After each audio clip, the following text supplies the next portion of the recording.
Before you all leave tonight, you'll probably know an awful lot more than you ever really wanted to know about me.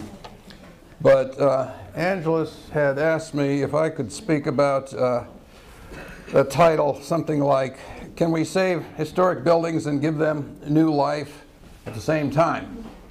Or, "Can the architect fulfill creative passions while giving new life and meaning to historic buildings?"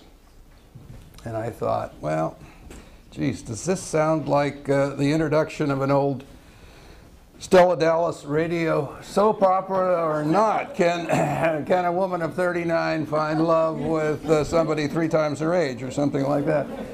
And so what is all this about creative passion? Well, I think we can say tonight that the short answer to the question is yes. But the process has gotten to be very cumbersome, and it ought to be a little bit more flexible. And we can be truthful about what we build, and we have to sort of ask ourselves. We've had the Coastal Development Act in place for the last 25 years. Truthfully, is La Jolla looking better now than it did then? And that's a worrisome thing, because I know that Carol's book, it all shows a lot of things that we all love that were built at the turn of the century and the early part of the century, and of course we couldn't build any of those things now. They would never meet code, and so here we are. The last time we met, we discussed the impact of various zoning codes on the architect's creativity. But as it turns out, you know, it's really the owner who has to pay the extra vast sums of money that now is necessary to obtain coastal development permits. And the cost is at least increased at least about 10 times over the last 2 decades. Just a short bit of background. The architect, as the architect, you need to make the code work with you instead of against you, to make the design process work. And it's the same thing with the owner's needs or the historical impact. All these things together turn these guideposts that we have into a positive thing called the building program. The architect's role is a problem solver, theoretically. He or she's got to understand the code language and the intent, which sometimes is not always clear. The process works best when the architect begins to discover these inconsistency and tries to build consensus before opposition begins. And you can see how I failed miserably a couple of years ago on 484 down the street here, which was a consensus building experiment. But most recently, examples that we can talk about, working with Save Our Heritage Society, SOHO, and the La Jolla Historical Society are seeking to get input on local projects, has resulted in a number of projects being put forward where these groups are part of the solution, and that has been quite helpful. Le Corbusier, one of our favorite mid-century and early 20th century architects, said design is a patient search. And the process really is the same as it is for a cottage, or whether it's design of a 500,000 square foot government center or a sports stadium seating 50,000 people. So about passion. Passion is an intense emotion or enthusiasm. So then, one of our challenges is how to develop patience. If design is a patient search, how do we develop patience? Well, I've got 4 children. I have 4 more children by marriage and 15 grandchildren. So patience has become an acquired experience. I'd like to, you're getting tired of this slide, I know. I'd like to divide my talk tonight into 4 parts. The first one is architectural passion from the point of view of several of my classmates. Then some of my own examples showing patience and how the historic building and new lives from them can take place. Thirdly, we'll just talk a little bit more about my background in general and some of my projects over the years. And lastly, I'd like to describe a prescription that I feel is important for La Jolla. So, if I can work this. Here we go. Here's Team 1962, graduation day, 50 years ago. And you'll see Steve Olds over here. And you'll see Sir Norman Foster here. And you see Sir Richard Rogers there. And you see yours truly here, 50 years younger and 15 pounds lighter. This was a great day. We were sitting in the courtyard in New Haven between the architectural building and Lucon's art gallery. And I found this slide in my father's collection, and I didn't realize he had it, but I'm so glad he did. Anyway, we had just been to commencement, and John F. Kennedy had just said he had just gotten the best of both worlds. And when he was addressing us, he said he ended up with a Harvard education and a Yale degree. He thought that was the best of both worlds. Well, let's talk about this. Steve Olds was one of my classmates from West Texas Tech. He could not draw to save his soul. He couldn't draw his way out of a paper bag, and I was really quite good. And I gave him some pencils, and next time I saw him were these drawings in the orangery in the Louvre, and they were spread along just as though the lily pads had been displayed some time before. He took those pencils and went to work. He became the primo architectural delineator on the East Coast and teaches at Harvard. And he's done all of IMP's work and worked for many interesting design minds throughout the country. We go back to this in the contemporary element being placed in a historical setting, and the two really working very admirably together, in my estimation. And there it is.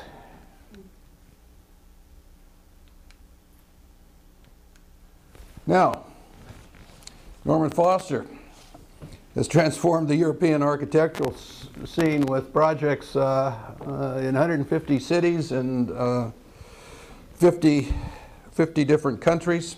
His office works 24 hours a day, 7 days a week. And many of the buildings that he has done have been widely noted. This one, the Gherkin in London, you can see how well it works with its surroundings. The HSBC building in Hong Kong is another one of his earlier projects. Very interesting building. And you can see the historic building there, not necessarily being used, but in concert. The Al-Faisali Tower in Saudi Arabia. But my favorite one of all the ones that he's done, and he's done an awful lot, is the courtyard of the British Museum, which joins a historic building and a new building, and the covering over this courtyard. And I find it, the two eras working together very handsomely. And maybe this sort of shows it best.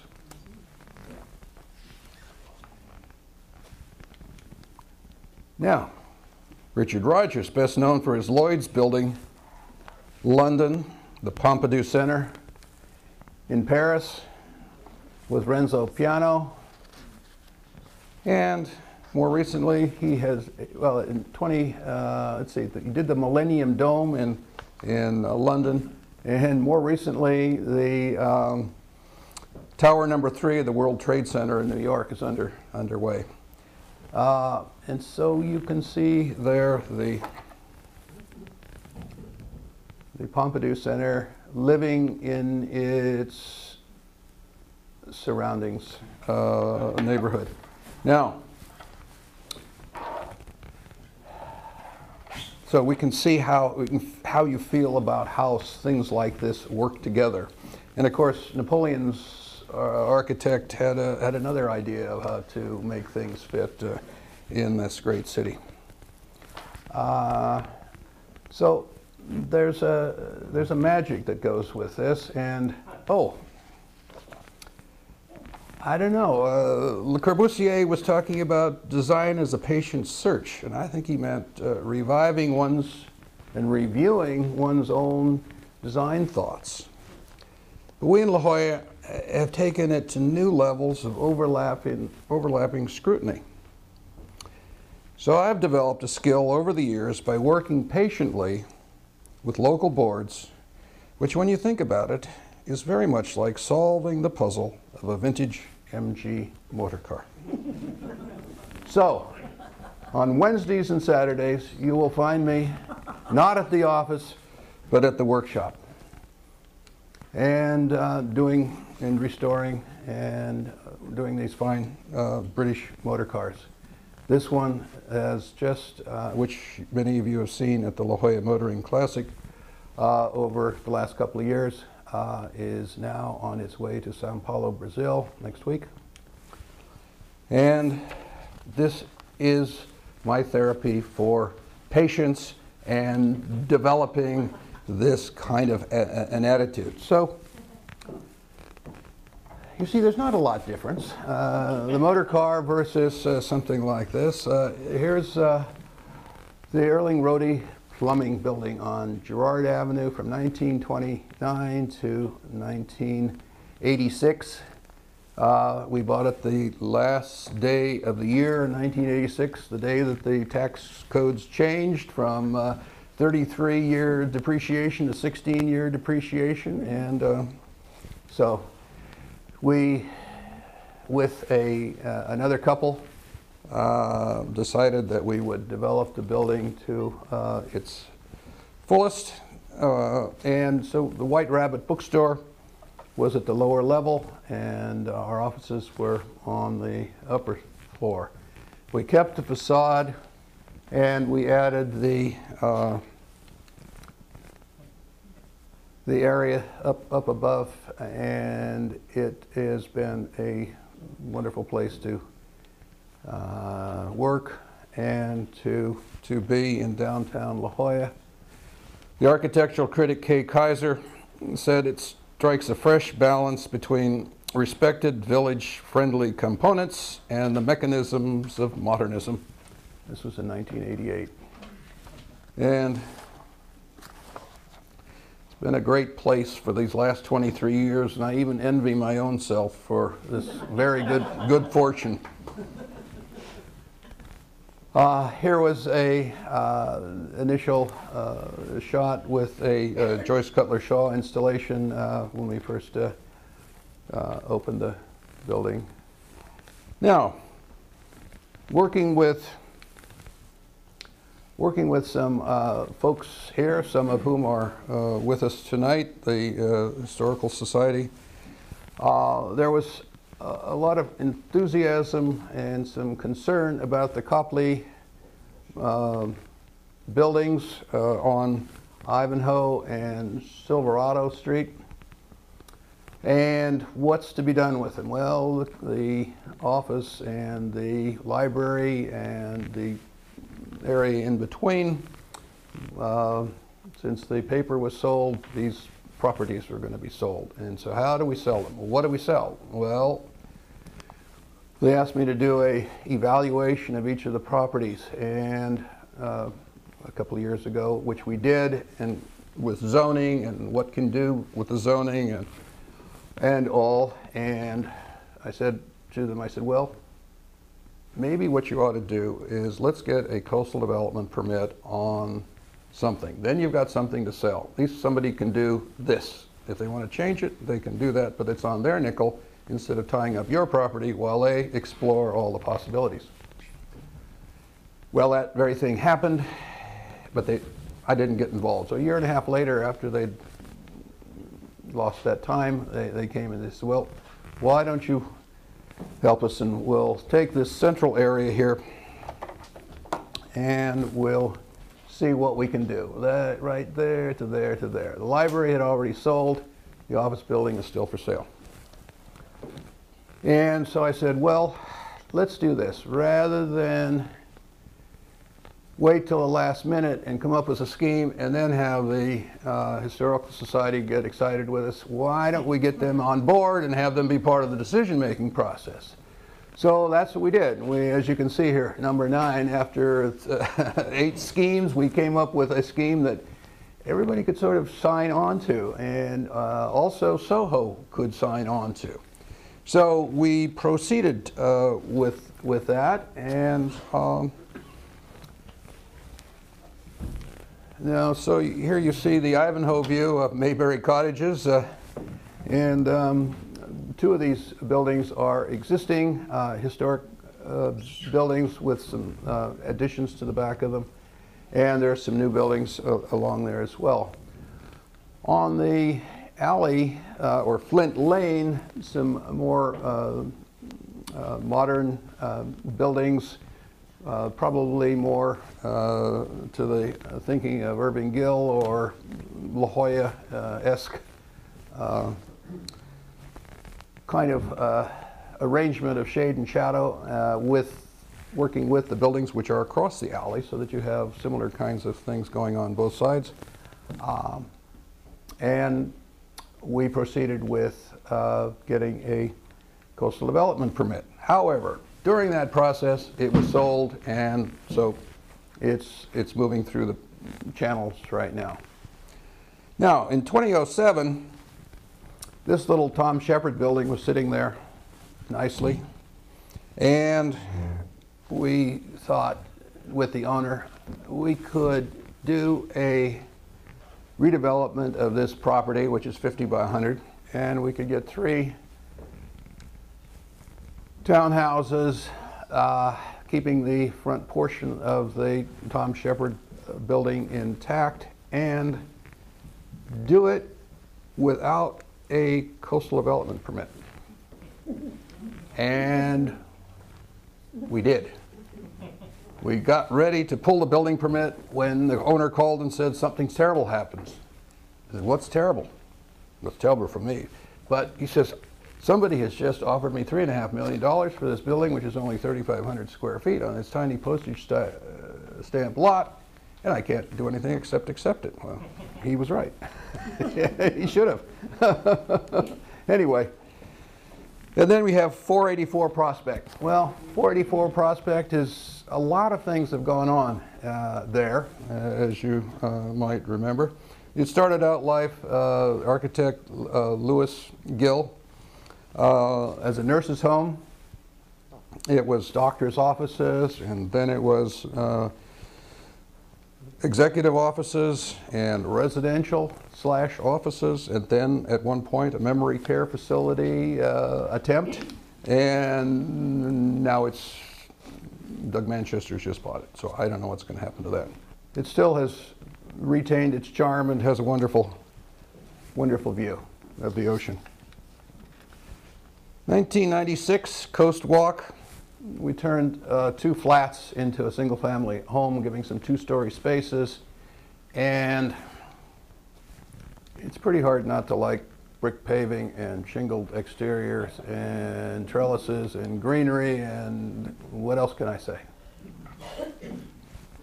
Anyway, it has a very nice situation here with other houses of similar kinds of materials along the coast walk. And although it is a little more contemporary in its iteration on the view side, the materials and all, I think, work quite nicely in the neighborhood. Now, Coast Boulevard. We proceeded with a project there, another 50 by 100 foot lot with 2 front yards, one on Coast and one on South Coast, and 5-story buildings on either side.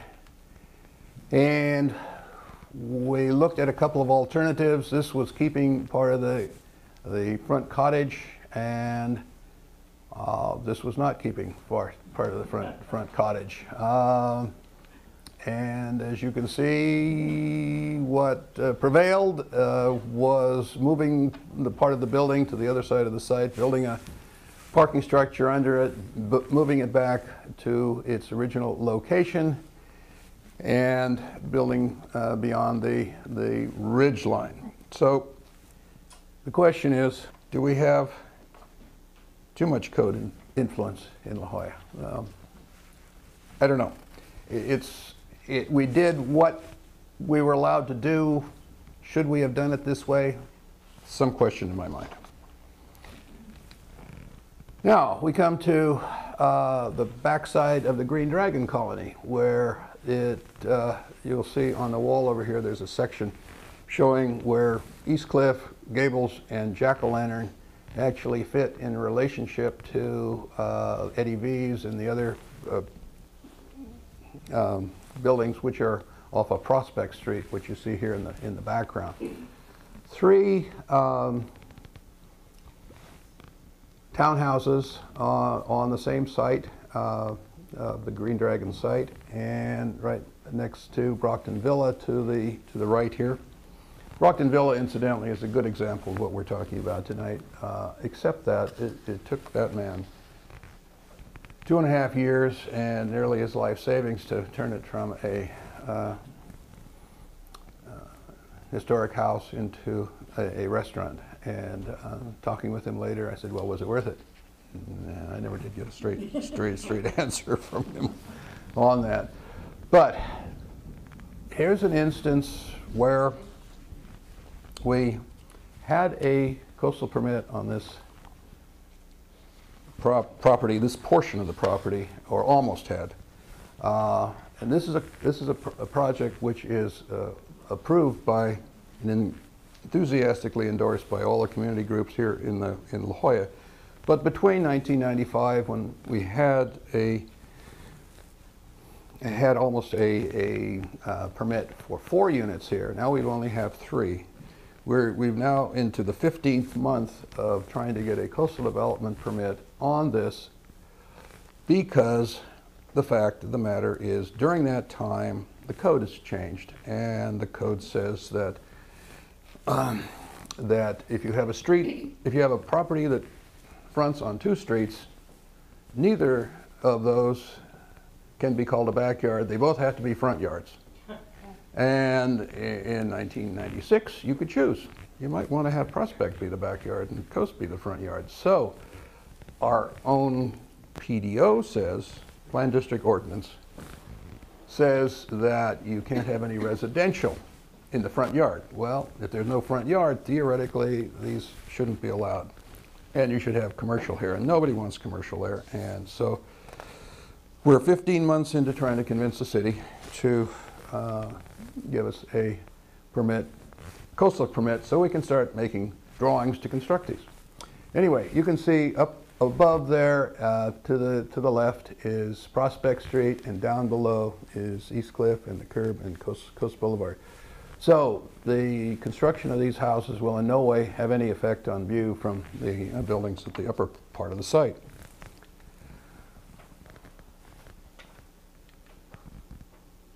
And then there again is our friend Jax. And Jax was a, to my way of thinking, was a good thing until the accountant did some funny things, and Jax went out of business. And the lawsuits are continuing on that. But a restaurant usage where office space had been.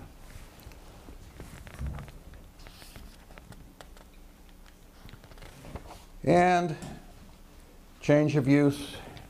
Here's an existing building of the 1890s, and we modified it to be the Keating Hotel. It was a Keating office building, and now it's a hotel. Panine Farina worked with us on the interiors. It was an interesting process. Downtown. It's at 5th and something. Now, my friend Maria Leah called one day and said, I'm working with an interesting couple down here in Coronado, and they have one of the early courtyard port facilities, and with little studio houses around, apartments around a courtyard called Granada Court. Can you help us figure out how we could make condominiums out of this and keep the charm? And Coronado, of course, has a very interesting historical review process. So we did by setting second floors back from the front, having a bedroom upstairs, and providing parking off the alley for everyone. And I believe that ended up being approved. Now, locally here in town, there's a building at the corner of Bon Air and La Jolla Boulevard. It's a mixed-use building, retail on the bottom, and office on the top. So, owners have purchased the 25-foot sliver lot next to it, and they said, well, what can we do? And I said, well, what we can do is if we, and they wanted to change the upper floors from office to residential. And yes? We cannot hear very well back here. Okay, how's that? Oh, great, I'm so sorry. So what we have done is to organize the second floor to, and with mezzanines, and made the first floor, kept it as retail, but by adding to the building on the west, the 25-foot lot, we have kept much more than 50% of the exterior of the building, and therefore, no coastal permit.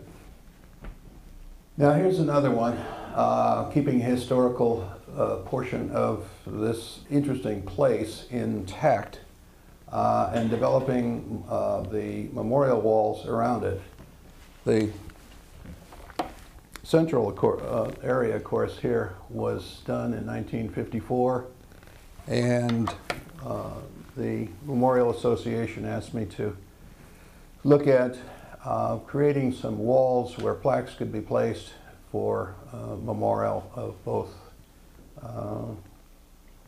folks that were living as well as those that had passed on. So it's an interesting, very interesting, except it keeps, as you know, it becomes very popular and then unpopular, and whether the cross should stay or not. And I think we're doing a second phase where we add some additional walls. But I'm hoping that before they do that, they will, in fact, complete the walls that are there by putting the tops on the walls and finishing the landscaping. Right now, we have a sort of an unfinished kind of thing. And then the darling of the historical establishment here, and what can be done with this red roost and red rest. And back in 2003, we looked at it with the owners, in as much as the city was in the process of being sued by Soho, to make the owners do something with the property and bring it at least up so that it wouldn't deteriorate any further. We did a scheme which was blessed by the city, and the owners were enthusiastic about it, as well as Soho. And we did relocate the buildings ever so slightly on their site so that we could generate area in this part of the site for some more rooms that would be part of the hotel complex, which owns it just to the south, the La Jolla Cove Suites.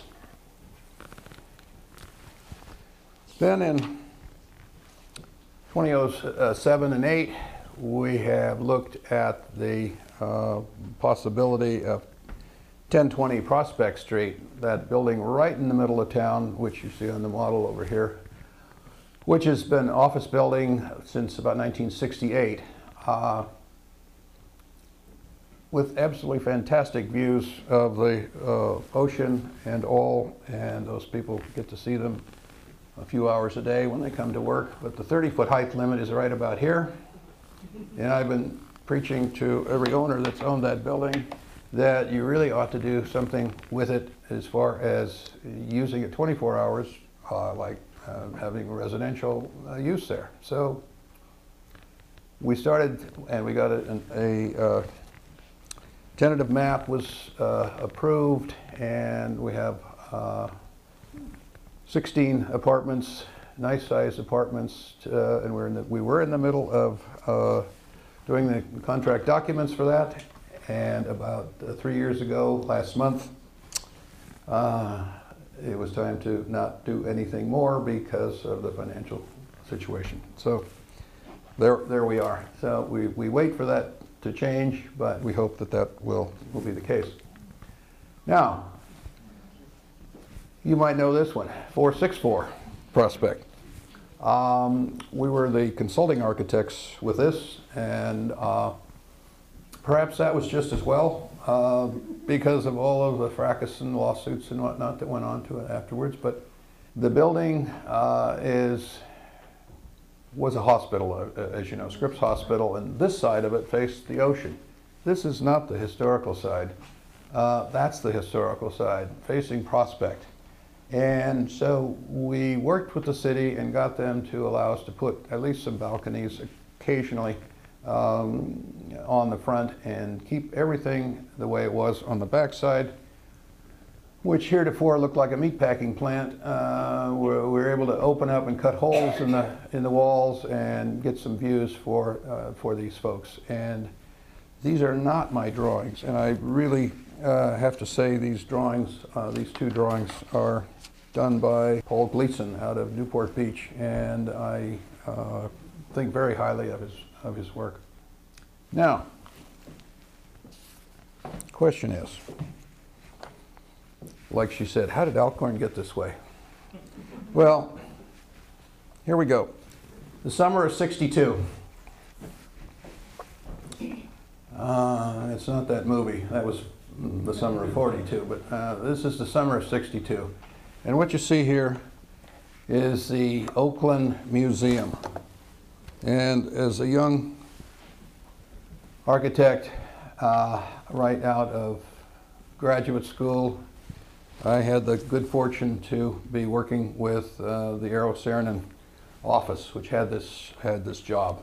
And being an Oakland boy myself, it was nice to be working on this. But as a junior designer in the office, my job was to come in and take off my shoes in the morning and get up on this table and build a quarter-scale model of this. And we built it and we rebuilt it and we tore it apart and we moved things and we modified it and we changed it. And it went on and on for a good deal of the summer. And but it was a great experience, and consequently, it impressed upon me the value of building models with absolutely everything. Now, 64. I was working then with Skidmore, Merrill in San Francisco, and building my own house in Berkeley. And for the cost of one coastal development permit, I could build 5 of these houses. And that was a great thing back in those days. I was teaching design at the School of Environmental Design at Berkeley, and building a house and just having a great time. But at the same time, I had the honor of being able to be the lead designer on the Oakland Coliseum complex, which Alan Temko, the architectural critic, reflects that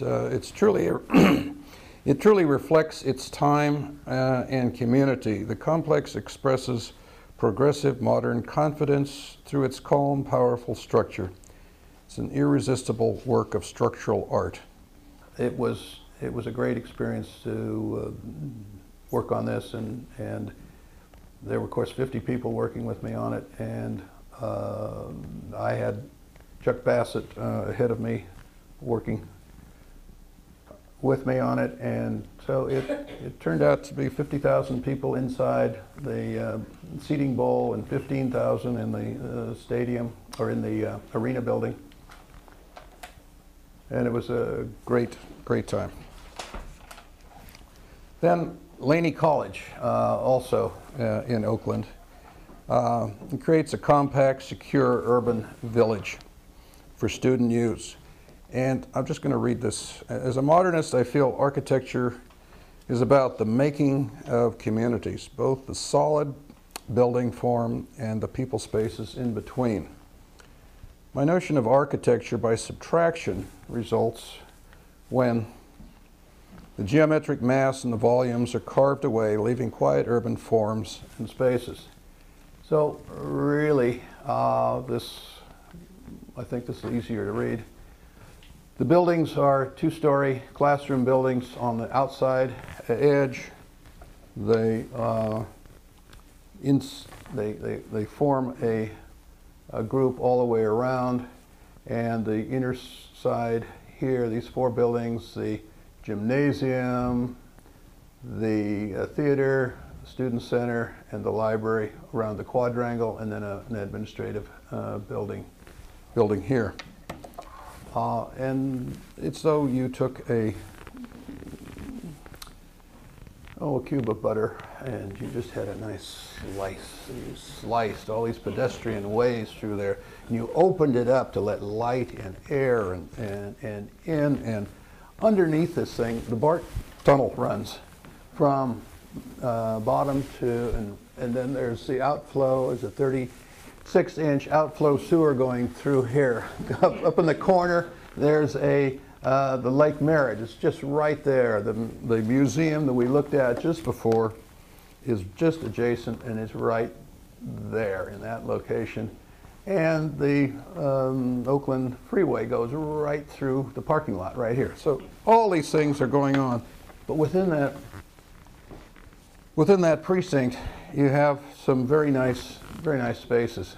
Now, Carlos Denise was another fantastic renderer. These are some of his more looser drawings that he did.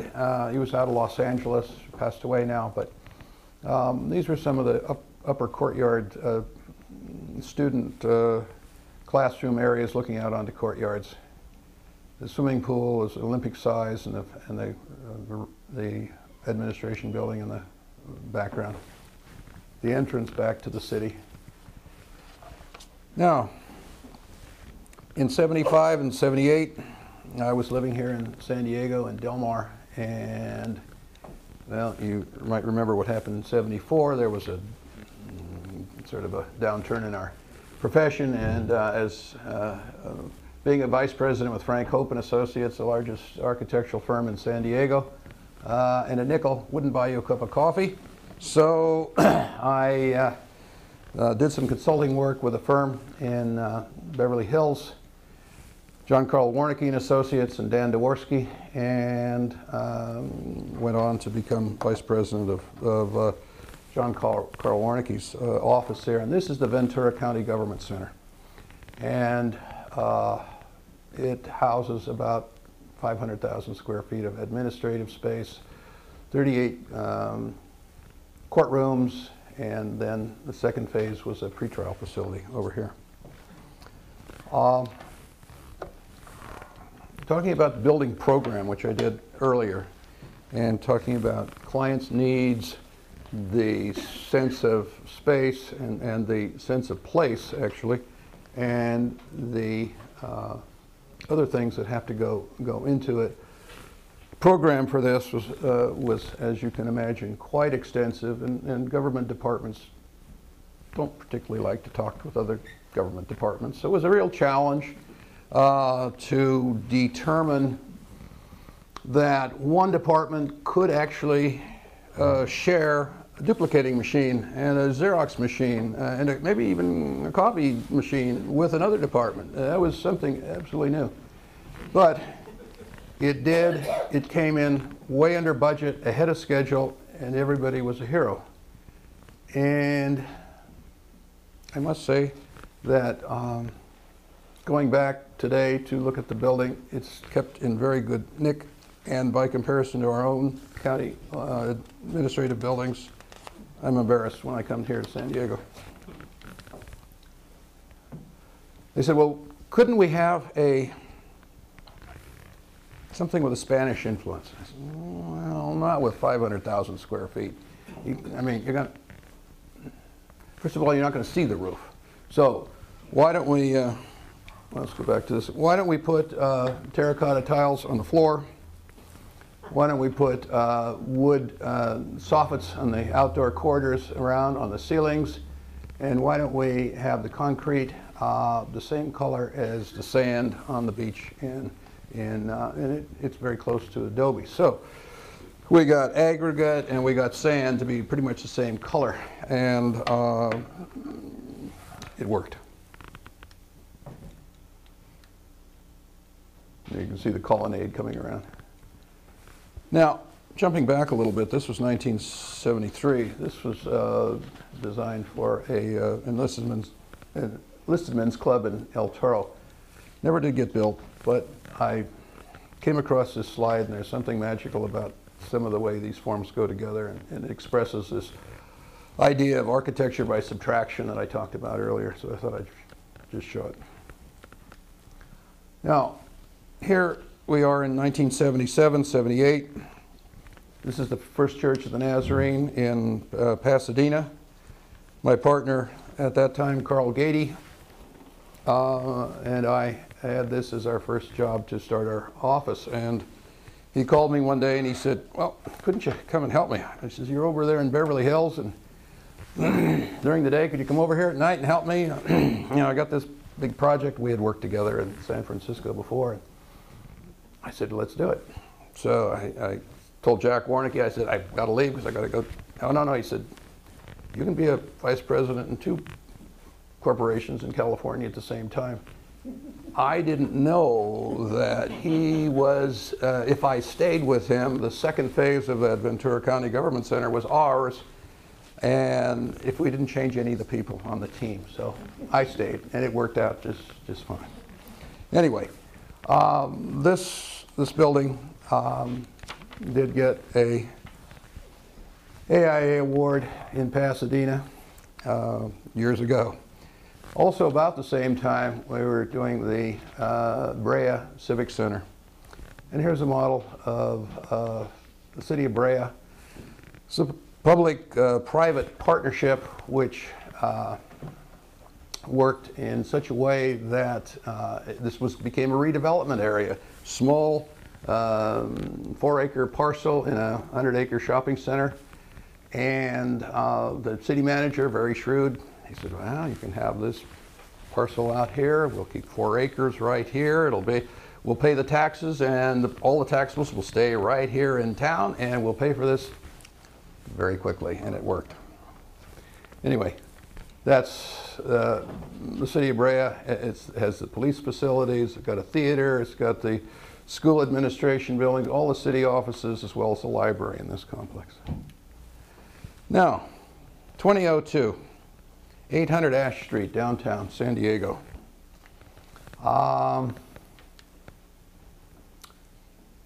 This was a 100 by 100 foot lot, and the owner wanted a 20-story building, which we were able to do and make happen. The disappointment, however, comes, as disappointments do, when the owner has now entitlements. He paid very little for the lot. Now he has an entitlement for a 20-story building on this lot. And the new owner says, thank you very much, I've got my own architect, which of course turned out to be a blessing, for me anyway, because the owner wanted to downgrade the project, and the building deserves the Onion Award that it got when it was in fact built, which doesn't look very much like this at all, unfortunately, but it deserved its onion. Now, more recently, 2007, here on Ivanhoe, there's a little building that the first floor is supposed to have be very transparent, and the tenant decided to not be transparent at all, and so I'm very disappointed in that. But the interesting thing about it is that without looking and making the code, building code and the zoning code work for you, this building would never be built. It's a 50-foot lot, and basically the parking is in a basement. But the basement's only 3 inches below the surrounding grade. That enabled the whole upper story to be, second floor, to be office space and some retail space on the first floor in the front, and upstairs to meet other code requirements. Upstairs is very long, but it has, well, it's 140 feet deep, as all the lots in downtown La Jolla are. But with letting light in, it allowed light into the internal parts of the building. And then on Herschel Avenue, a man came to us back, let's see, about 15 years ago, 12 years ago. And he said, I've just bought this lot, it's 150 by 140, what can we do on it? And I said, well, no matter what you do in La Jolla, code says you can't have more than 5,000 square foot of offices, and that's what he wanted, was an office building. I said, but you could. Since they're all 25-foot lots, you could have a 25-foot townhouse here, you could have your office building, you could have another 25, and they're all on separate parcels, and you don't have condominium foolishness and homeowners or anything like that. You just sell them, and both townhouses within the last year have sold very well. And I think they've sold twice now since they've been up, and people move on or do something else or downsize or whatever. But they're 4,500 square feet. It's a lot of square footage, and this is a drawing from my friend Paul Gleason again. And there you have it. Interesting thing about this is it's board form concrete. And board form concrete is a traditional La Jolla material. La Valencia, Mary Star of the Sea, all board form concrete. Back then it was cheap. Now it's dreadfully expensive. But it's traditional, and it wears well. I don't know why I showed this one, but this was a nice little building for Home Federal, and it was still under construction. But again, it was concrete, overlooking a valley just east of town here. It's now part of the Qualcomm complex, and the building is buried by monsters. At the corner of Fay Avenue and Muirlands, very steep property, as you can see the cross section of the profile here. Passed over piece of property, and the owner said, well, can we get 20 units in there? 18. I would have rather done 16. He said, no, I got to have 18. So we did 18, and it's come together pretty well. The very steep site, and that gets a light in there to all the villas. And then there are the buildings that are commercial buildings that relate to the two arterials coming together, very quick traffic over in El Cajon. At the far end of a parking lot is a building that relates to speed in the automobile, and it's made out of porcelain enamel panels, and it's 2 shades of porcelain and lots of glass and lots of shade to keep the girls inside there and men cool. It relates to people turning the corner and passing by. Now, 1980, 81, Bank of America came and said, we tried to put a parking garage in and build our building about 5 years ago. Can you help us? And I think that was my downfall when I started getting involved with all the community groups here in La Jolla. But it's certainly been a lot of fun. So they said, you know, Bank said, well, the community group said to us, why don't you have some retail space or something on the ground floor of this building? It's a concrete building, board form concrete to that. And Bank said, no, we don't want to be landlords to retail spaces here. So, as it turned out, 10 years later, they came back and said, Alcorn, could you put some retail spaces down there? Anyway, the streetscape of La Jolla has lots of potential, and this particular block from Fay to Girard is one of my favorites. These Pyrus Kawakami is what they're called, flowering pear trees. I wanted them to be 8 feet on center going up the road, or apart, and 16 feet. And Public Works says, oh, no, Alcorn, you have to have them 32 feet apart. I said, no, it's not going to work for the scale. It's not going to work at all. So I moaned and groaned with him, and finally, the guy called me up one day and says, you crazy people out there in La Jolla, if you want them 8 feet apart, make them 8 feet apart. Okay. Now, 1989, it's a Christian Science reading room on Girard Avenue. And this is Alcorn, McCarter, Alcorn. This is the first building that Barbara McCarter Alcorn and I worked on together to try out a new marriage. And the Christian Scientists got a real kick out of it, quite frankly, I think. Anyway, they had this little colonial front on the building, and it was dark. You couldn't see into it. So I said, well, the only way we're going to be able to see in there is if we get some natural light in there. And so that's what we did. And it still looks like that, pretty much the same. Now, I mentioned a couple of disappointments. Here's another one. This is a competition that we came first in for Cathedral City Hall. However, the jury was an AIA awarded sponsored competition, and the city fathers gave it to somebody who came in 6th, and we didn't get any prize money, anything. So no more competitions. Back in early 70s, the San Diego City College. This was the first redevelopment project in the city of San Diego, and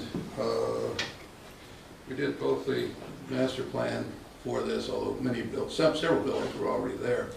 But Gary Allen's library was here, and the theater was here, and B Street roared up through here, and there was a crosswalk right here, and the students had to sort of dodge the traffic that was coming through here. So they had some money to build a bridge of some sort across there, and so I said, well, let's do the thing the whole way. We'll just connect 12th Street with with 16th, we'll flatten it out and we'll zip right underneath there, and that's what we did. And so now we have a bridge, which is really quite a good student gathering place, which made them very nervous back in 1973. You don't want to have places where students can enjoy themselves and get together and cause problems. So anyway, we did get it finished, and I was very happy that they put in these paving tiles, which are called Hastings paving tiles. They're made in New York, and they're asphalt, and they are what the streets of Fifth Avenue are paved with. Very, very nice paving tiles.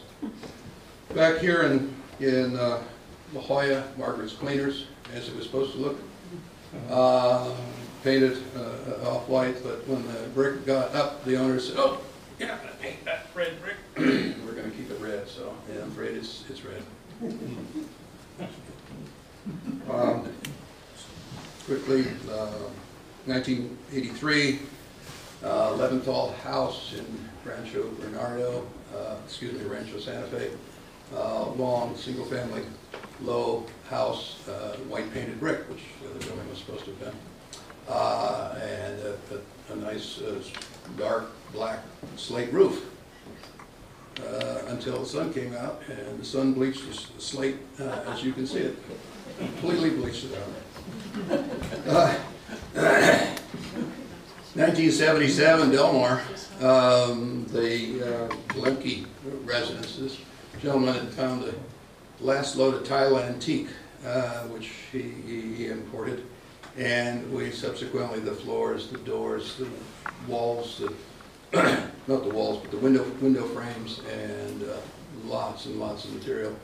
Was 3/4 inch or 2-inch teak wood, just like you might have on a boat. 1988, San Diego Home and Garden Magazine Home of the Year. The Mann House, Rancho Santa Fe. Again, that's considered modern in Rancho Santa Fe.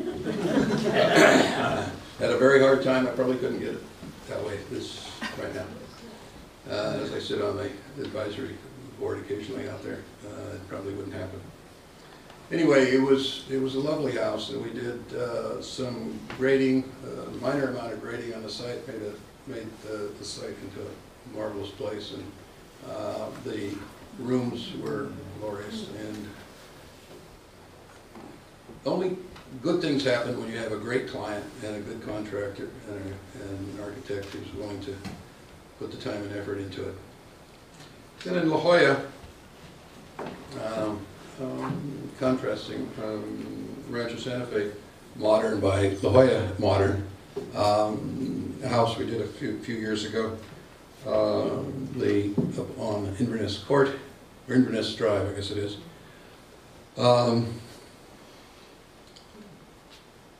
Another painted brick house.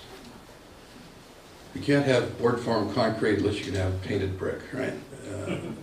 It almost looks like stucco, but it's a little bit more mature, or feels better.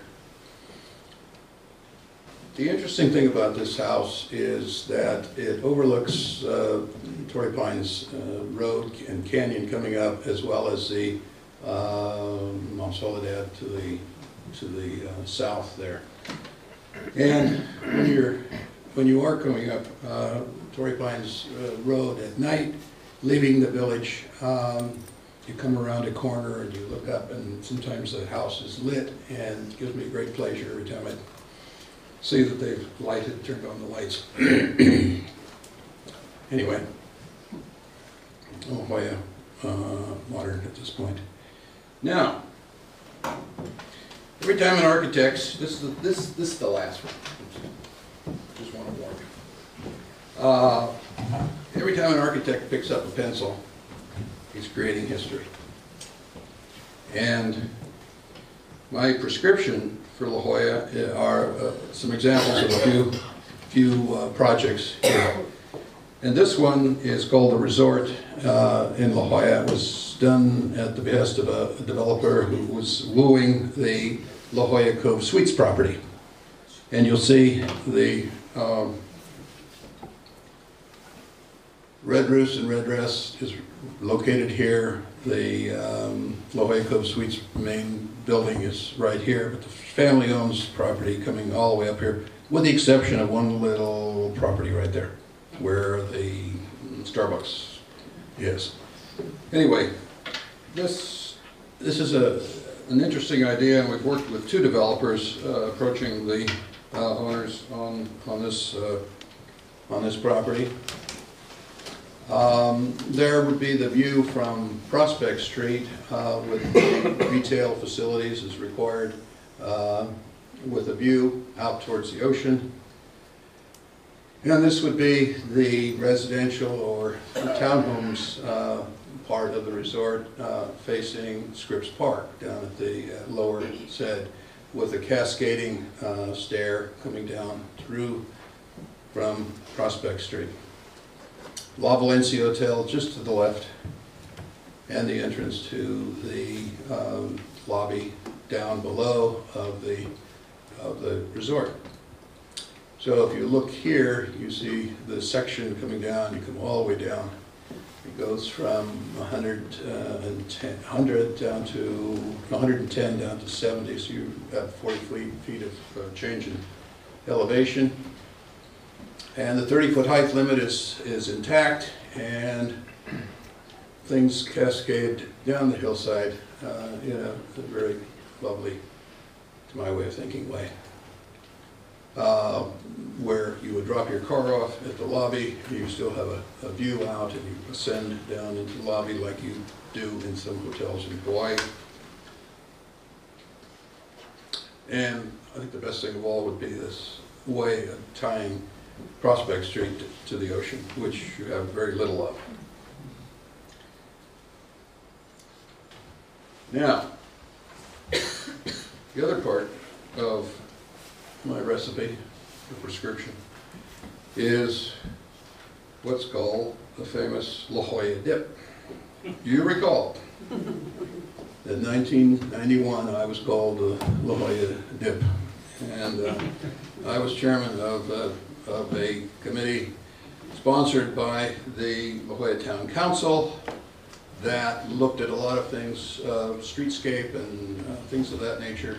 And as it turned out, the idea of modifying this intersection here got incorporated onto page 108 in the La Jolla Community Plan of 2004. So, on my bucket list is, and this was the old model built 20 years ago, and a new model's just been built, and it's a little maybe difficult to see, but the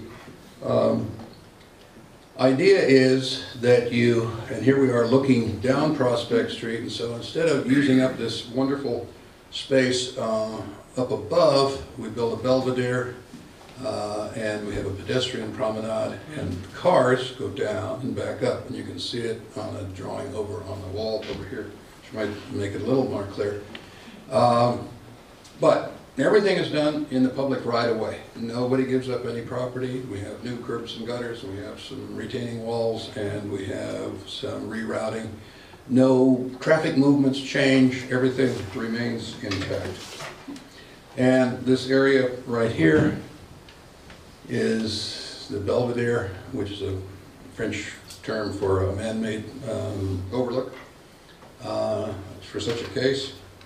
And it, the city tried to help us get some public money 20 years ago, and and they did a cost estimate. Then the cost was about $1 million. And it's probably up a little bit from that, but not a lot. And so if we don't find a sponsor, we will be looking for the Historical Society's, at least enthusiasm, to support us as we try to take this forward. So there you see it again a little bit, and a row of palm trees on the up above there, and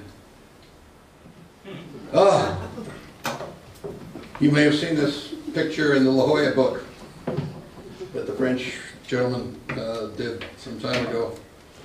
So here you see a very happy man, living his dream every day in La Jolla, working 6 days a week and loving every minute.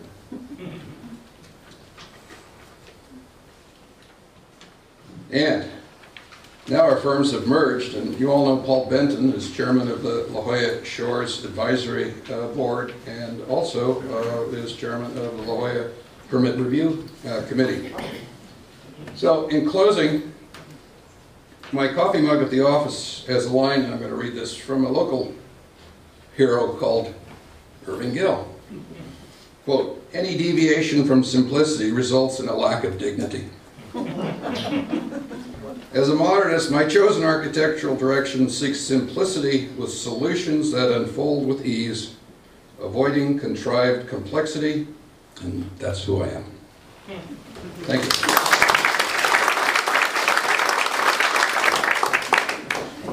Any questions? Thank you. Yes. Jimmy, you know that I'm an admirer of your work.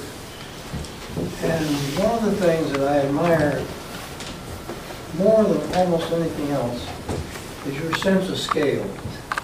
And it seems to me that you have come into this community over the years, and you have built a number of buildings that you showed us tonight. And I think we all recognize that you have respected the scale of this community and in no way corrupted it. And I don't know whether you want to refer to scale as part of your thinking. I contend that this is one of your great attributes, is your sense of scale. Well, thank you very much, Bob. And I take that as a real compliment. As a real compliment. Repeat the question, please. The question is not a question, but a statement as far as the respect for scale of the community and the buildings that we've done, respecting the sense of place and the area and what needs to happen. And I think coming from Bob, that's a real. You know, it's 1969, and young architect is looking for a job in San Diego, and he goes into an office called Mosher Drew Watson, and doesn't get a job. Doesn't get a job. But I'll bet there may be several others who didn't get jobs at Mosher Drew Watson. Is that right?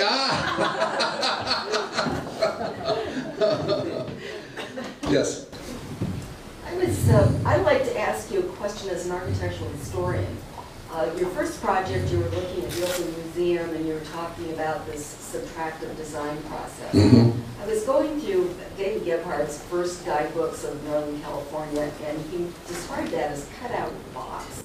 Cut-out box. So my question is, was that a design technique that you learned in school, or did you learn it on the job, and would you call that an accurate description of whatever's going on at that period? But I think probably still going on. I mean, I had this. You see, one of the problems was, or one of the opportunities, as she mentioned before, I was fortunate enough to, have studied with Charlie Moore at Berkeley and Bill Worcester and some of those guys, and then get to New Haven and Paul Rudolph and Philip Johnson and Lou Kahn and Jim Sterling and Serge Shermayeff, and then going to work in the afternoon because I was married and had a child. I couldn't just go to school, I had to work.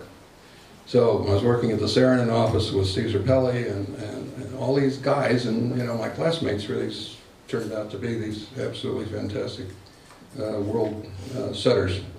But I envy myself being right here in La Jolla. I didn't ever want an office that ran 24 hours a day. But I think those folks did have, of course, a lot of influence, and Skidmore, Owings & Merrill was a great place to have influence. But they tried to, their idea was to get the bright young guys, pay them very little, and they work very hard, and then they'll go on and do something else. But working there, when Nat Owings asked me to come in and explain to him my thoughts on the Oakland Coliseum, I'm a young guy, 26 years old or something like that. That's pretty, you know, and he's listening. That was very nice. And I didn't, I haven't read that article about that, but I've always thought that way, that, and still do. And you see my houses sometimes appear to be that way. Rather than additive architecture, where you have a mass and you add bits to it, I like to start with a hole and carve away from it. We tried to make models out of pumpkins. Yes, in fact we did a gingerbread church once too. See, there was a question. How is it that you started working in La Jolla? And where were you in Well, your career when you... Okay, interesting you should say that, or ask that. I'm a Bay Area boy. My grandson is now a 5th generation Berkeley resident and going to Cal Berkeley.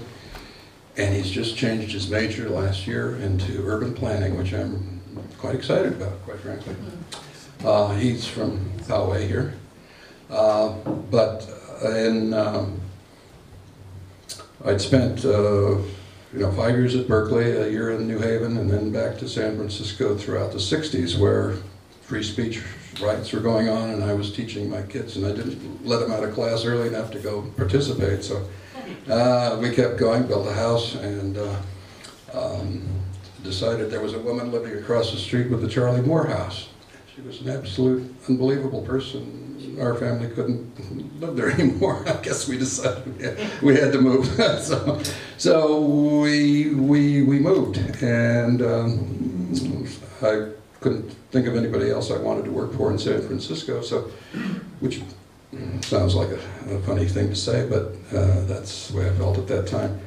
So I ventured out and became involved with the Frank Hope firm here in San Diego. And then after 2 years, work runs out, and vice president and a nickel, as I say, wouldn't do much for you. So I went to do consulting work with Dworsky and the Warnicki firm in Beverly Hills. In those days, we could fly up to, I kept a car at each airport, $8, and just took a coupon out of my pocket and walked on the plane, and we were off. But La Jolla has been a very nice place for me, and my good friend Bob Mosher, who I like to tease an awful lot, we probably wouldn't be these good friends if he'd said, "Yeah, come on, Jimmy, come on, we'll do this." But I love this old guy. Yes. What do you see as some of the biggest challenges to preserving the architectural heritage here in La Jolla in the future? That's a good question. We have some very interesting folks to follow in the footsteps. We have Schindler, we have Gill, we have the Mosher Drew Watson buildings. We have a lot of interesting things to build upon here. Not that everything that we do has to look like something that we've seen before, but the Tuscanization of La Jolla has really been a low point, I think, in our community's history. I came here first in 1960 to see 3 case study houses under construction. And I made my mind up that, gosh, that was a good place, and I was still in school, and I thought, this might not be a bad place to have an office someday. And then after being in San Francisco and the East Coast and around, it's in Beverly Hills, it seemed like a better place to have an office. So yes, that's exactly what happened. So I don't know that I've answered your question directly, but I think that it will be very interesting in 45 years when the historic staff down at the city starts receiving drawings that depict these Tuscan buildings that now are 45 years old, and they say, "Oh my God, there's a door from from Florence or something like that. And is this going to be a historic building? Unfortunately, the modern buildings are so wonderful, but they're so understated. They don't have gargoyles. And I always have a hard time convincing historians that they are wonderful buildings. Anyway, I think there was another question over there Yes. for you. Oh, I Oh, I'm sorry. just noticed one Alcorn in the title, and there was another Alcorn along the way. Did that drop out, or? Well, that's very interesting. No, that Alcorn is not dropped out, and she could probably talk about professional passion better than I can probably. But no, she's an interior designer, and I'm married to her. Oh, good, okay. Oh, Okay, well, thank you so much. Okay.